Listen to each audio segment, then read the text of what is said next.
झारखंड राज्य आंदोलन के अग्रणी नेता दुर्गा सोरेन की पुण्यतिथि। सीएम हेमंत सोरेन और विधायक कल्पना सोरेन ने दी श्रद्धांजलि। दुर्गा सोरेन के योगदान को किया याद। रांची स्थित राजीव गांधी उद्यान में श्रद्धांजलि कार्यक्रम। पूर्व पीएम राजीव गांधी को दी गई श्रद्धांजलि। कांग्रेस प्रदेश अध्यक्ष रामेश्वर उरांव ने गिनाई दूरदर्शी उपलब्धियां। रांची में नेता प्रतिपक्ष बाबूलाल मरांडी ने की प्रेस कॉन्फ्रेंस। झारखंड सरकार पर लगाए गंभीर आरोप। कहा सीएम हेमंत सोरेन से जुड़े हैं शराब घोटाले के तार। झारखंड में गरमाया शराब घोटाला मामला। पूर्व सीएम रघुवर दास ने सरकार पर साधा निशाना। कहा बीजेपी का आरोप एक बार फिर से हुआ सिद्ध। राजमहल स्टेशन पर अमृत भारत योजना से कायाकल्प पूरा। यात्रियों को मिलेगा एयरपोर्ट जैसा अनुभव। पीएम मोदी 22 मई को वर्चुअली करेंगे उद्घाटन।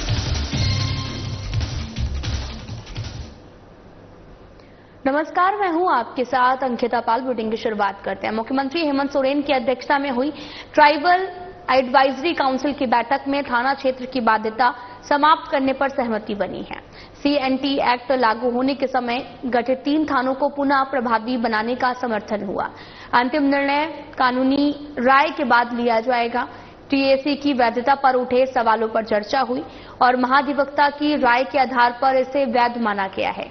शेड्यूल एरिया में भी शराब दुकान, रेस्टोरेंट और बार खोलने के लिए ग्राम सभा की अनुमति अनिवार्य करने का निर्णय लिया गया है। विशेष रूप से जहां 50% से अधिक आबादी आदिवासी है। पेशा नियमावली के गठन से पहले JPR1 में संशोधन किया जाएगा और साथ ही खड़काई डैम का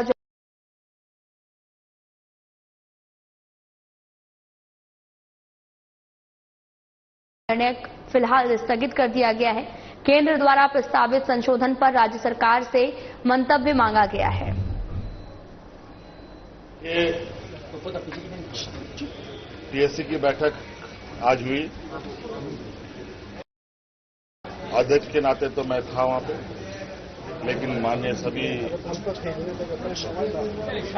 जो हमारे टीएससी के सदस्य हैं, माननीय विधायक, मनोनीत जितने भी लोग हैं, सभी लोगों ने अपनी अपनी बातें रखी है और राज्य में आदिवासी हितों पर कैसे बेहतर काम किया जा सके, आदिवासियों का समग्र विकास कैसे हो सके, यहाँ की भाषा, संस्कृति, सभ्यता कैसे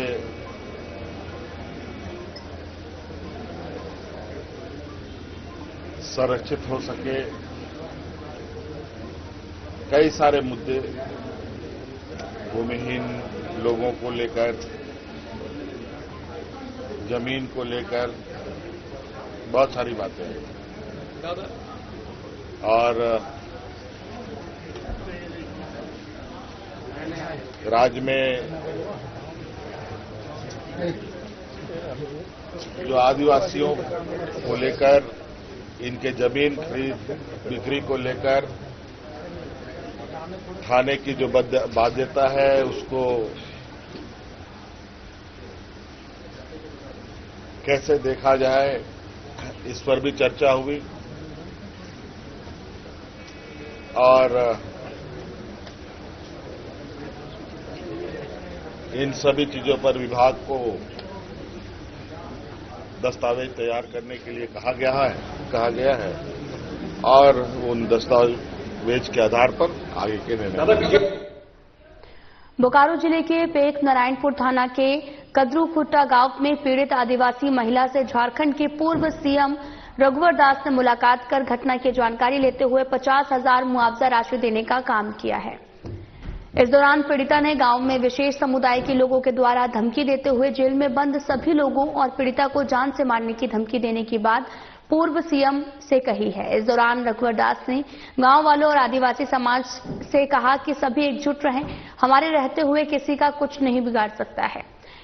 और इस दौरान पूर्व सीएम ने भी बोकारो के डीसी और एसपी से बात कर पीड़िता के परिवार वालों के साथ में गांव वालों की सुरक्षा देने पर निर्देश देते हुए पीड़ित महिला को सरकार के प्रावधान के मुताबिक 4 लाख मुआवजा देने की भी बात कही है। पीड़िता ने रघुवर दास को बताया कि तालाब में नहा रही थी। इसी दौरान मृतक ने उसके साथ बलात्कार करने का प्रयास किया। जब उसने विरोध करते हुए उसे दांत से काटा तो वह भाग खड़ा हुआ। हल्ला करने पर ग्रामीण ने उसे पकड़कर पीटा, जिसमें मुस्लिम समाज के युवक भी शामिल थे। पीड़िता ने राज्य के मुख्यमंत्री से भी कहा कि मैं पीड़ित हूं, मुझे सहायता नहीं देकर आरोपी के घर वालों को सहायता राशि दी जा रही है, जो गलत है। पीड़िता ने राज्य के मुख्यमंत्री से सहयोग और न्याय की गुहार लगाई है। वहीं पूर्व सीएम रघुवर दास ने भी कहा कि राज्य की सरकार सिर्फ तुष्टीकरण की राजनीति कर रही है। चुनाव से पहले आदिवासी की बात करती है और चुनाव के बाद में पापी पेट का सवाल हो जाता है। उन्होंने कहा कि राज्य के एक मंत्री को विशेष समुदाय के घर जाकर मुआवजा और नौकरी देने की बात नहीं करनी चाहिए थी, उससे आदिवासी महिला के घर पर भी जाना चाहिए था। पूर्व मुख्यमंत्री ने कहा कि ये मॉब लिंचिंग का भी मामला नहीं है। बलात्कारी के आरोपी को आक्रोश में लोगों ने मारपीट की, जिससे इसकी मौत हो गई है, लेकिन लोगों को कानून हाथ में नहीं लेना चाहिए। मुस्लिम लोग धमका रहा है कि गांव वाला को सबको जेल भेजेंगे, जान पर जान लेगा, जान के बदला जान लेंगे, 10 साल 20 साल बाद भी जान लेंगे। सो बोलेगा। कितना डरे हुए आप लोग? पूरा डरे हुए से धमका रहा है, तो जान का है मामला है ना। और जो बलात्कारी है उनको नहीं देख रहा है, मेरे ऊपर ही देख रहा है जो यही ऐसा किया है। क्या कहना चाहते हैं मुख्यमंत्री से, क्योंकि आदिवासी है? मुख्यमंत्री से यही कहना चाहते हैं, मुझे भी मुझको भी दो, उनको न्याय मिला, हमको न्याय नहीं मिलेगा। पहले पीड़िता तो मैं हूँ, वो तो बलात्कारी है, बलात्कारी को न्याय मिला, हमको क्यों नहीं मिल रहा है? मिलना चाहिए। रघुवर दास बोले कि मिलेगा। देखिए, सरकार किसी एक वर्ग और एक संप्रदाय का नहीं होता है, सरकार सबके लिए होता है। जो वोट दिया उसके लिए भी, जो वोट नहीं दिया उसके लिए। वोट किसी जाति वर्ग संप्रदाय सरकार नहीं होती है। सरकार 3.25 करोड़ जनता की है, और इस तरह ये सरकार सिर्फ वोट बैंक को ध्यान में रखते हुए, क्योंकि वोट बैंक उसका पापी पेट का सवाल है। एक मंत्री को किसी एक संप्रदाय विशेष के यहाँ जाना, जो आदिवासी जो यहाँ का आदिकाल से रह रहा झारखंड में, उससे पूछने भी नहीं जाना, तो सबसे बड़ा गलत काम यहाँ सरकार ने किया कि भेदभाव करके सिर्फ वोट बैंक को ध्यान में रखकर ये तुष्टीकरण की राजनीति के तहत जो सरकार काम कर रही है, आने वाले समय में तुष्टीकरण की नई राजनीति नहीं चलनी चाहिए। पूर्व प्रधानमंत्री राजीव गांधी की 34वीं पुण्यतिथि आज जामताड़ा कोर्ट रोड में कांग्रेसियों ने मनाई है, जिसमें पूर्व सांसद फुरकान अंसारी, कार्यकारी अध्यक्ष विजय दुबे, अन्य कार्यकर्ता मौजूद रहे। जहां पूर्व प्रधानमंत्री राजीव गांधी के द्वारा आपको बताते चले कि किए गए कार्यों पर चर्चा की गई है और उनके बताए हुए मार्ग पर चलने का शपथ लिया। और इस मौके पर पूर्व सांसद फुरकान अंसारी ने प्रधानमंत्री नरेंद्र मोदी सरकार को आड़े हाथे लेते हुए भारत ने पाकिस्तान पर हमला किया तो अमेरिका के राष्ट्रपति डोनाल्ड ट्रंप ने भी युद्ध बंद करने को भारत से कहा, तो मोदी जी ने तुरंत युद्ध विराम की घोषणा कर दी, लेकिन ट्रंप ने एक बार फिर भी आतंकवाद पर जिक्र नहीं किया।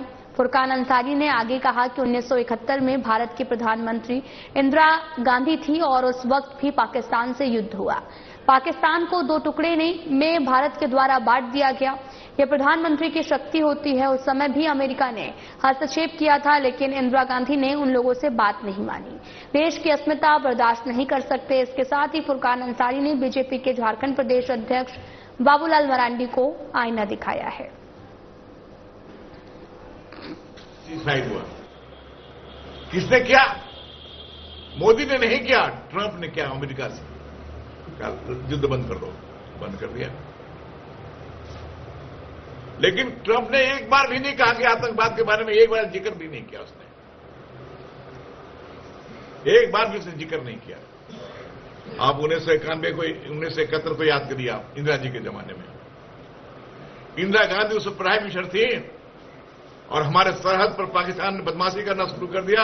इंदिरा गांधी ने कहा युद्ध होगा, इसका मुकाबला हम तुमको जवाब देंगे। और जवाब ऐसा दिशा दिया इंदिरा गांधी ने कि पाकिस्तान को 2 टुकड़ा कर दिया, एक बांग्लादेश और एक पाकिस्तान, 2 टुकड़ा कर दिया पाकिस्तान को। अमेरिका के राष्ट्रपति बार बार टेलीफोन करते रह गया कि मैं आपसे बात करना चाहता हूं, युद्ध को आप स्थगित करिए। बोला ये हमारा निजी मामला है, हमारा देश का संविधान, हमारे देश की इज्जत की सवाल है। हम इस मामले में मिस्टर प्रेसिडेंट अमेरिका, मैं आपसे बात नहीं करना चाहता हूं, ना आपका कोई दबाव में हम काम करने वाले हैं। ये हमारा देश का मामला है, हम यहाँ के प्रधानमंत्री हैं। मैं जो चाहूंगा वो एक मैं करूंगा यहाँ पर। झारखंड मुक्ति मोर्चा महानगर संगठन सचिव रणधीर कुमार सिंह के नेतृत्व में सेक्टर 5 स्थित स्वर्गीय दुर्गा सोरेन चौक पर झारखंड आंदोलनकारी और पूर्व मुख्यमंत्री शिबू सोरेन के पुत्र स्वर्गीय दुर्गा सोरेन की 15वीं पुण्यतिथि श्रद्धा और सम्मान के साथ मनाई गई। इस अवसर पर दुर्गा सोरेन सेना की महिला मोर्चा जिला अध्यक्ष देवला टूडू सहित दर्जनों कार्यकर्ताओं ने पुष्पांजलि अर्पित कर उन्हें याद किया है। उपस्थित लोगों ने दुर्गा सोरेन अमर रहे के नारे लगाए, उनके बलिदान को नमन किया। कार्यक्रम को संबोधित करते हुए रणधीर कुमार सिंह ने कहा कि दुर्गा सोरेन झारखंड आंदोलन के सच्चे सिपाही थे। उनका योगदान झारखंड के अलग राज्य निर्माण में ऐतिहासिक रहा है। उन्होंने कहा कि यदि वे आज जीवित होते तो झारखंड का विकास एक नई ऊंचाई पर होता। अंत में उन्होंने मुख्यमंत्री हेमंत सोरेन से आग्रह किया कि वे उनके अधूरे सपने को पूरा करें।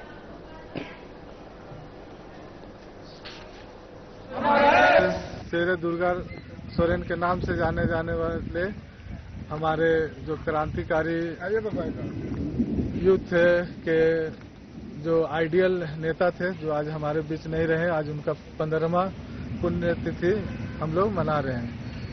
तो आज अगर वो रहते तो झारखंड का दिशा और दशा कुछ अलग ही बदला हुआ रहता। आज वो नहीं है। हम लोग को बहुत अफसोस हो रहा है कि आज हम लोग झारखंड को जिस स्तर पे देखना चाहते थे वो स्तर पे अभी हेमंत भैया लेके जा रहे हैं, उन्हीं के मार्गदर्शन पे।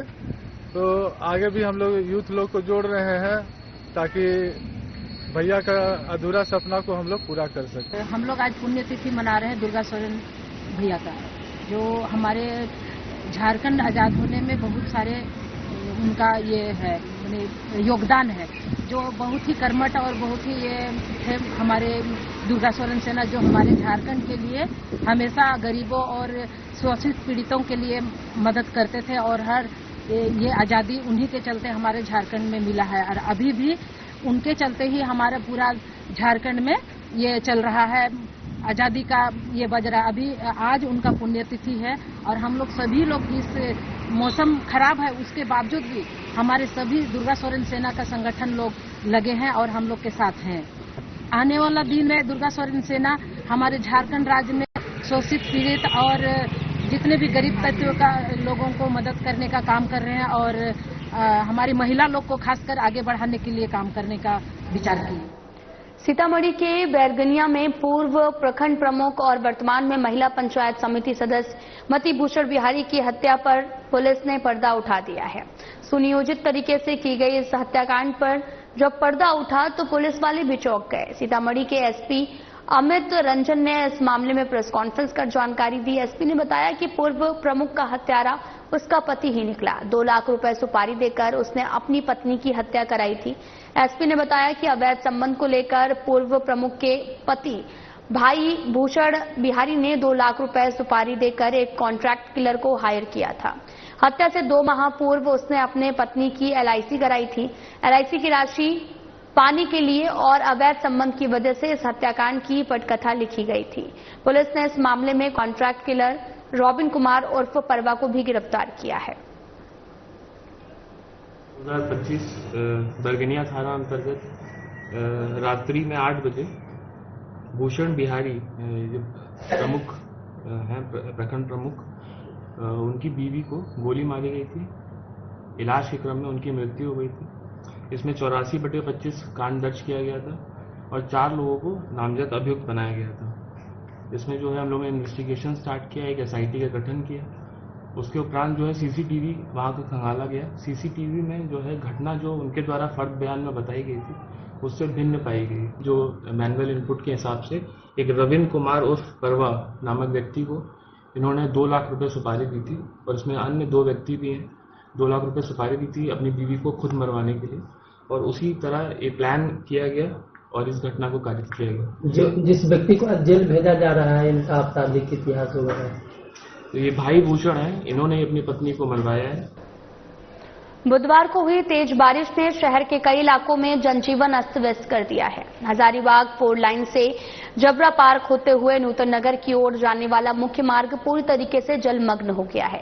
सड़क पर घुटनों से ऊपर तक पानी भर गया, जिसमें न केवल पैदल चलना मुश्किल हो गया बल्कि दोपहिया वाहन चालकों को भी भारी परेशानी का सामना करना पड़ा।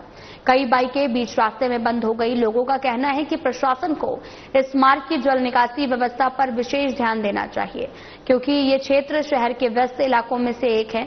बारिश रुकने के बाद भी पानी सड़कों पर जमा रहा। स्थानीयों को भी अब उम्मीद है कि इस समस्या का स्थायी समाधान जल्द से जल्द निकालें, ताकि भविष्य में ऐसी स्थिति से भी बचा जा सके।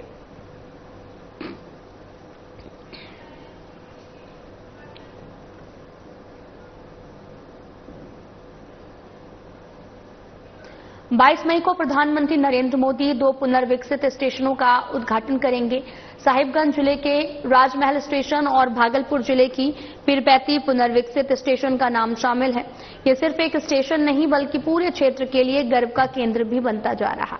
नई सजावट में आधुनिकता जरूर है, लेकिन राजमहल की सांस्कृतिक छवि को भी सजाया और संवारा गया है। स्टेशन की दीवारों पर स्थानीय कला और ऐतिहासिक स्मारकों की प्रेरणा झलकती है। यात्रियों को शहर के अतीत की भी एक झलक मिलती है। झारखंड के राजमहल रेलवे स्टेशन की तस्वीर अब पूरी तरीके से बदल चुकी है। कभी सामान्य सुविधाओं वाला ये स्टेशन अब आधुनिकता और स्थानीय पहचान का नया उदाहरण बन गया है। करीब 7 करोड़ की लागत से हुए इस कायाकल्प के बाद में यात्री यहां न सिर्फ बेहतर सुविधाएं पाएंगे, बल्कि एक नया माहौल भी महसूस करेंगे। राजमहल स्टेशन न सिर्फ भारतीय रेलवे अपितु झारखंड का एक ऐतिहासिक रेलवे स्टेशन है और इसका जो है अमृत भारत स्टेशन योजना के तहत 7 करोड़ से अधिक की राशि से इसका उन्नयन किया जा रहा है। अमृत भारत स्टेशन योजना माननीय प्रधानमंत्री जी द्वारा शुरू की गई एक महत्वाकांक्षी योजना है, जिसमें सभी स्टेशनों को हम लोग रेलवे के जो यात्री हैं उनकी सुविधाओं के मद्देनजर सभी तरफ से उसका हम लोग डेवलपमेंट करते हैं और उसमें वृद्धि करते हैं जो उसमें फैसिलिटीज प्रोवाइड की गई हैं। राजमहल स्टेशन पे हम लोगों ने न सिर्फ उसका फसाड, जो कि एक बहुत ही ऐतिहासिक रूप में दिखाई देता है, उसका डेवलपमेंट, यात्रियों की सुविधा के लिए हम लोगों ने उसका जो प्लेटफॉर्म है उसको बढ़ाया है, सर्कुलेटिंग एरिया है उसको डेवलप किया है, साथ ही first class waiting hall, second class waiting hall इनको डेवलप किया है। झारखंड के शिक्षा मंत्री रामदास सोरेन अचानक बिष्टुपुर के सेंट्रल किचन पहुंचे। सेंट्रल किचन में बना रहे मिड डे मील के भोजन का स्वाद लिया। शिक्षा मंत्री ने ऐलान किया कि बहुत जल्द 100 स्कूल पर सेंट्रल किचन बनाया जाएगा ताकि पौष्टिक भोजन बच्चों को मिल सके। साथ ही उन्होंने ये भी कहा कि जिन स्कूलों में मिड डे मील का भोजन बनाया जाता है उन भोजन बनाने वाले लोगों की नौकरी नहीं जाएगी, उन्हें वेतन भी मिलेगा, लेकिन उनका काम सिर्फ सेंट्रल किचन से भोजन लेकर बच्चों को खिलाना होगा, यानी कि पौष्टिक भोजन बच्चों को मिले, कुपोषण का शिकार बच्चा ना हो।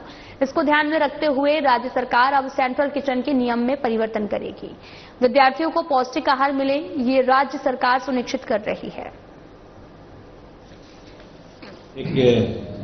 इस राज्य में भी जो शिक्षा की जो फाउंडेशन है, बुनियाद है, बुनियाद को मजबूत करने की जरूरत है। अब बुनियाद तब मजबूत होगा यहाँ का स्ट्रक्चर अच्छा बने, यहाँ का जो विद्यालय का सिस्टम बने, शिक्षक का समय का सारणी ठीक हो, यहाँ का ड्रेस ठीक हो, यहाँ का पुस्तक का देने का समय ठीक हो।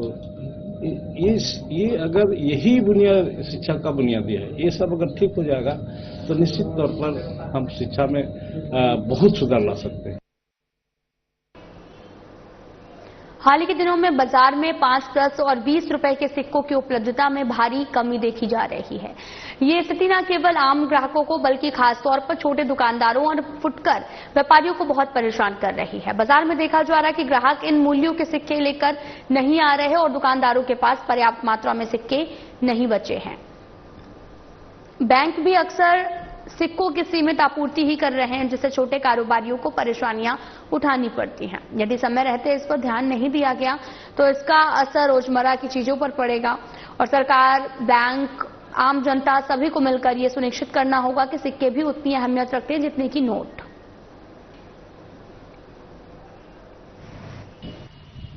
पाँच, 10, 20 के सिक्के नहीं रहने के कारण हम लोगों का व्यवसाय बहुत प्रभावित हो रहा है।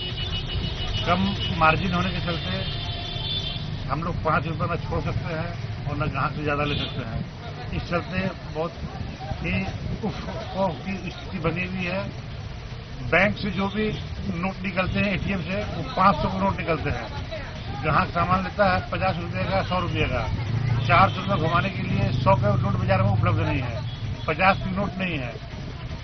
तो खुदरा पैसा और सिक्के नहीं होने के चलते व्यवसाय में बहुत ही व्यवधान उत्पन्न हो रहा है। इसे बैंक से निवेदन है कि जल्द से जल्द कमी को पूरा किया जाए। कारण तो हमको समझ में नहीं आ रहा है, ताकि हजारीबाग में पहले भी, पूर्व में भी 1 और 2 का सिक्का तो चलन से ही बाहर हो गया था। हालांकि अखिल भारतीय स्तर पर सिक्का चल रहा है, लेकिन हजारीबाग में क्यों रूमर ऐसा हुआ है कि 1-2 का सिक्का नहीं चल रहा है। और अभी 5 या 10 का सिक्का नहीं रहने के कारण से सारे दुकानदारियों को, या छोटे व्यापारी हों या बड़े व्यापारी हों, सभी को काफी परेशानी होनी पड़ रही है। क्योंकि खुदरा अगर पैसा नहीं हो तो हम कंज्यूमर को क्या दें, और कंज्यूमर के साथ में रोज किचकिच होता है।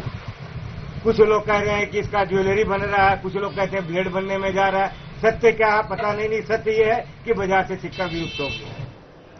राज्य महासंघ रांची के निर्णय और कार्यक्रमानुसार झारखंड राज्य अराजपात्रित कर्मचारी महासंघ जिला शाखा दुमका के शिष्टमंडल ने जो है वो महासंघ के लंबित 22 सूत्री मांग और स्थानीय मांगों का संलेख डीसी को से समर्पित किया है। महासंघ की कई लंबित मांग हैं, कई समस्या हैं जिस पर सरकार का ध्यान नहीं है, इसलिए इस मांग पत्र को डीसी के माध्यम से सरकार तक भेजने के लिए दिया गया है।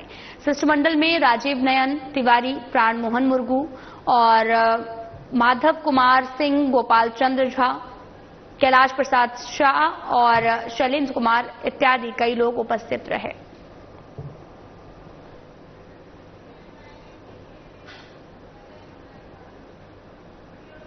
हजारीबाग जिले की सड़कें खून से लाल हो रही हैं। हर रोज नए एक्सीडेंट की खबरें भी सुनने को मिल रही, जिससे कई लोग घायल हो रहे हैं। कई लोग जो हैं वो को अपनी जान से हाथ धोना पड़ रहा है और साथ ही यहां पर नेशनल हाईवे 19 पर कई सालों से काम चल रहा है, जिस कारण ये रोड एक्सीडेंट की संख्या में काफी इजाफा हुआ है। बरकट्टा चौक के पास लगभग 1 किलोमीटर का फ्लाईओवर बनना है, जो कई सालों से अधूरा पड़ा हुआ है। फ्लाईओवर के पिलर तो तैयार हो गए हैं, लेकिन पिलर के ऊपर की सड़क अब तक नहीं बन पाई है, जिसके चलते आए दिन हादसे भी हो रहे हैं।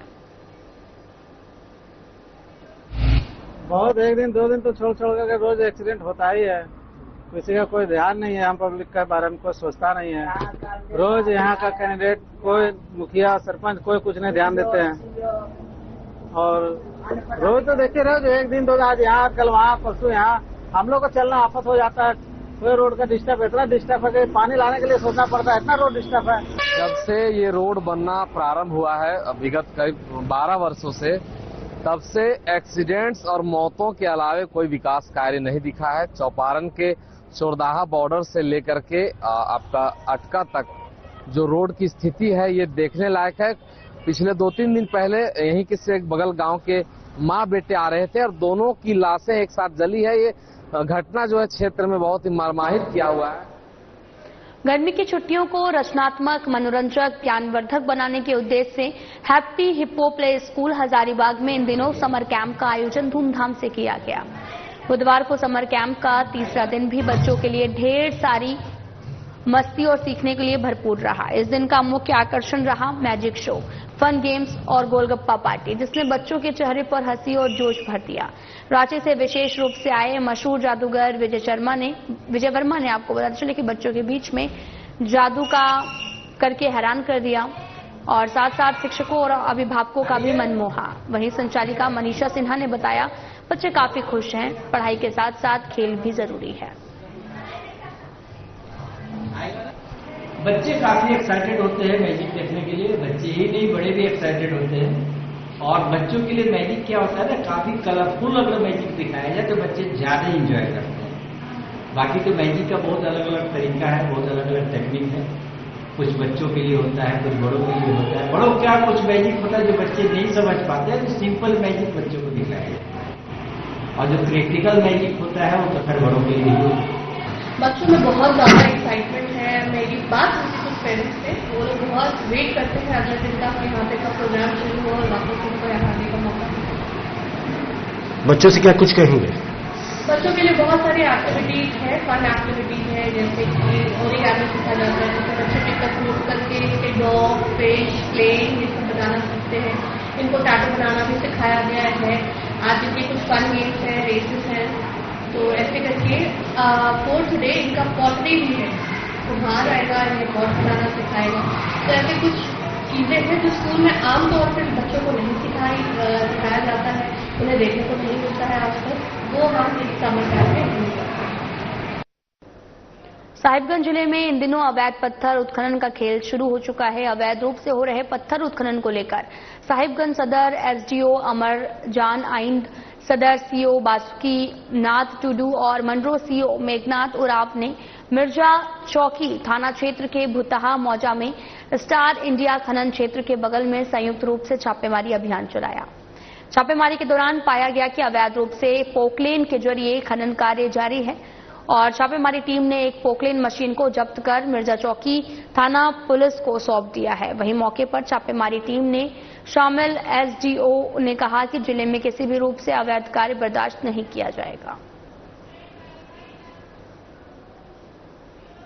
फिलहाल बुलेटिन में इतना ही। नमस्कार।